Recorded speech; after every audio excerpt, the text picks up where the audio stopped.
ಕುಣಿಯುತ್ತಿದೆ ಮನಸ್ಸಿನಲ್ಲಿ. ತಂಗಾಳಿ ಬೀಸೋದು ಹೀಗೆ ಯಾವ ಊರ ಮಳೆಗೆ.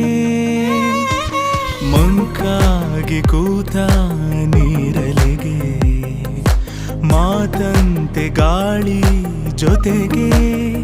ಯಾರ ಕರೆಗೆ ನದಿಯು ಹೊರಳಿತು ಈಗ ಹೊಸತರ ವೇಗ.